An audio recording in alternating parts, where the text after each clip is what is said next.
અમદાવાદમાં કાયદો વ્યવસ્થાની પરિસ્થિતિનો ચિતાર મેળવવા પોલીસ કમિશનરે એક કોન્ફરન્સ યોજી, જેમાં પીઆઈ અને તેમનાથી ઉપરી અધિકારીઓ હાજર રહ્યા. આ કોન્ફરન્સ દરમિયાન શહેરમાં વધતી ક્રાઇમની ઘટનાઓ મુદ્દે ચર્ચા કરાઈ. પૂર્વ વિસ્તારમાં વધતી ગુનાખોરી, લૂંટ, હત્યા, ચોરી જેવા કિસ્સાઓ મુદ્દે પણ ચર્ચા કરાઈ. તો પોલીસ કમિશનરે કહ્યું કે ગત વર્ષ કરતાં ચાલુ વર્ષે ગુનાખોરીનો ગ્રાફ ઘટ્યો છે. ગંભીર ગુના પણ ઓછા નોંધાયો હોવાની વાત કરી. સાથે જ મોટાભાગના ગુના ડિટેક્શન કરવામાં પણ સારી સફળતા મળી હોવાનું કહ્યું. વધતી ગુનાખોરી વચ્ચે પોલીસ કમિશનર સબ સલામતીનો દાવો તો કરી રહ્યા છે. આ ઉપરાંત અજાણ્યા નંબરથી આવતા ફોન કે લિંક પર વિશ્વાસ નહીં કરવા અને સાવચેતી રાખવા પોલીસે અપીલ કરી.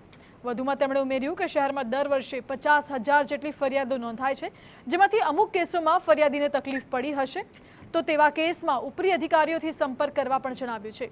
આ સાથે જ પોલીસ અધિકારીઓને પણ લાલચમાં આવ્યા વિના કાયદાકીય રીતે કામ કરવા માટે ટકોર કરી છે. ડિટેક્શન પણ વ્યવસ્થિત જ છે. 1 થી 5માં જે છે એ ચાલુ વર્ષે ટોટલ 65.79% છે. ગયા વર્ષે 65.73% થયા. સામાન્ય વધારો છે. ડિટેક્શન પણ એ સારો જ છે.